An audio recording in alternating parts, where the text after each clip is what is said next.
This is no accident. Indeed, it is by design. I mean, seriously? It was my mistake. I mean, I think we can all feel it. To try to make these products as addictive as 400% possible. spike in dopamine. We now know that many of the major social media companies hire individuals called attention engineers who borrow principles from Las Vegas casino gambling, among other places, to try to make these products as addictive as possible. That is the desired use case of these products, is that you use it in an addictive fashion because that maximizes the profit that can be extracted from your attention and data. It literally is a point now where I think we have created tools that are ripping apart the social fabric of how society works. That is truly where we are. The way the technologist Jaron Lanier puts it is that these companies offer you shiny treats in exchange for minutes of your attention and bytes of your personal data, which can then be packaged up and sold. What happened is that the attention economy and this race for attention got more and more competitive. And the more competitive it got to get people's attention on, say, a news website, the more they need to add these design principles, these more manipulative design tactics, as ways of holding on to your attention. You don't realize it, but you are being programmed. Social media tools are designed to be addictive. The actual desired use case of these tools is that you fragment your attention as much as possible throughout your waking hours. That's how these tools are designed to use. Well, we have a growing amount of research which tells us that if you spend large portions of your day in a state of fragmented attention, so large portions of your day where you're constantly breaking up your attention, take a quick glance, do a just check, let me just quickly look at Instagram, that this can permanently reduce your capacity for concentration. I am especially worried about this when we look at the younger generation coming up, which is the most saturated in this technology. And it's very addictive because if you pull on the slot machine arm enough, you will win. And you never know which pull will reward you. That's an addictive behavior, and it's dopamine that is driving that addiction. So what happens with social media is Robert Sapolsky, who did the foundational research on this at Stanford, calls it the magic of maybe. When you look at your phone and maybe there's a text there and maybe there's not, and you don't know, when it shows up, that high you get, that's dopamine. It's the magic of maybe. Maybe it'll be there, maybe it won't. When it shows up, you get a 400% spike in dopamine. That is roughly the same amount of dopamine as you're getting from cocaine. It's slightly less than an extremely addictive drug like cocaine. And that's what's happening. We really care what other people think of us.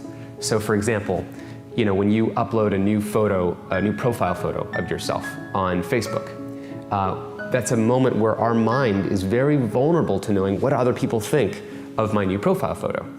And so when we get new likes on our profile photo, Facebook, knowing this, could actually message me and say, oh, you have new likes on your profile photo.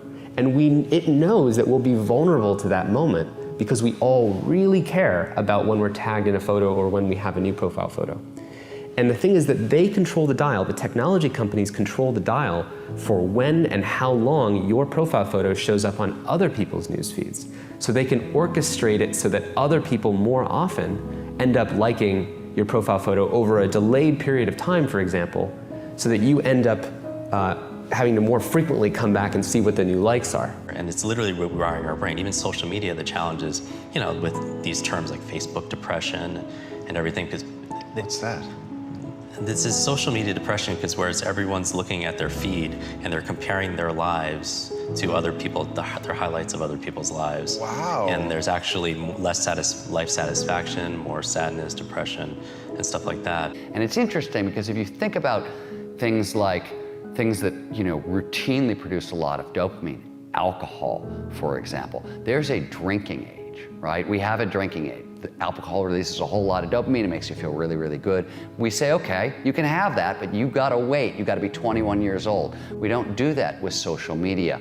We're, essentially putting highly addictive drugs into the hands of kids before they have any natural defenses against them. And what you're seeing with internet addiction, with social media addiction, it's the same thing over and over. It's people trying to change their state of consciousness with a device, trying to get at the underlying neurochemical chemistry, and it's very, very addictive. And so I would say the problem with the gadgets, and they're amazing things, is that they interfere with they proximately interfere with medium to long-term goals, I would say. And so I think the first thing you have to do to bring them under control is figure out what it is that their use is interfering with. It has to be something important. Right? So you think, well, I want to do something important. Well, what is that? Oh, it could be personal. Maybe you want to have a relationship. You want to get married. You want to have kids. You want to have a career that's meaningful. You want to have a life. You want to have an Abrahamic adventure and be the father of nations, let's say. Well, you can't be ratting away on your cell phone and doing that. And so I think part of it is to set your sights high and make a plan and figure out who you could be and see if obsessive utilization of smartphone fits into that vision of nobility. And it will partly, because they're unbelievably powerful communication devices, but so often it's for lack of something better to do, and it also interferes. Imagine like when you take that to the extreme, where bad actors can now manipulate large swaths of people to do anything you want. It's a really, really bad state of affairs. And we compound the problem, right? We curate our lives around this perceived sense of perfection because we get rewarded in these short-term signals, hearts, likes, thumbs up, and we conflate that with value and we conflate it with truth. And instead what it really is fake, brittle popularity that's short-term and that leaves you even more, and admit it, vacant and empty before you did it. Because then it forces you into this vicious cycle where you're like, what's the next thing I need to do now? Because I need it back. Think about that compounded by 2 billion people. And then think about how people react then to the perceptions of others. It's really bad. So we know from the research literature that the more you use social media, the more likely you are to feel lonely or isolated. We know that the constant exposure to your friends' carefully curated positive portrayals of their life can leave you to feel inadequate and can increase rates of depression. And something I think we're going to be hearing more about in the near future is that there's a fundamental mismatch between the way our brains are wired and this behavior of exposing yourself to stimuli with intermittent rewards throughout all of your waking hours. So it's one thing to spend a couple hours at the slot machine in Las Vegas, but if you bring a slot machine with you and you pull that handle all day long from when you wake up to when you go to bed, we're not wired from it.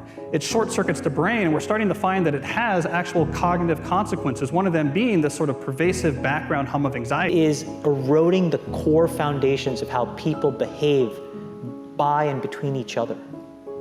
And I don't have a good solution. My solution is I just don't use these tools anymore. I haven't for years. It's created huge tension with my friends, huge tensions in my social circles. If you look at my Facebook feed, I've posted maybe 2 times in 7 years, 3 times, 5 times. It's less than 10. And it's weird. I guess I kind of just innately didn't want to get programmed. And so I just tuned it out, but I didn't confront it. And now to see what's happening, it really bums me out. Back in the 1970s and the early 80s at Xerox PARC, when Steve Jobs first went over and saw the graphical user interface, the way people talked about computers and what computers were supposed to be was a bicycle for our minds. That here we are, you take a human being and they have a certain set of capacities and capabilities, and then you give them a bicycle and they can go to all these new distances. They're empowered to go to these brand new places and to do these new things, to have these new capacities. And that's always been the philosophy of people who make technology, is how do we create bicycles for our minds to do and empower us to feel and access more. Now, when the first iPhone was introduced, it was also the philosophy of these technologies. How do we empower people to do something more? And in those days, it wasn't manipulative because there was no competition for attention. Photoshop wasn't trying to maximize how much attention it took from you. It didn't measure its success that way. And the internet overall had been in the very beginning not designed to maximize attention. It was just putting things out there, creating these message boards. It wasn't designed with this whole persuasive psychology that emerged later. If you feed the beast, that beast will destroy you. If you push back on it, we have a chance to control it and rein it in. And it is a point in time where people need to hard break from some of these tools and the things that you rely on. The short-term dopamine-driven feedback loops that we have created are destroying how society works. No civil discourse, no cooperation, misinformation, mistruth. And it's not an American problem. This is not about Russian ads. This is a global problem. Mr. Zuckerberg, would you be comfortable sharing with us the name of the hotel you stayed in last night?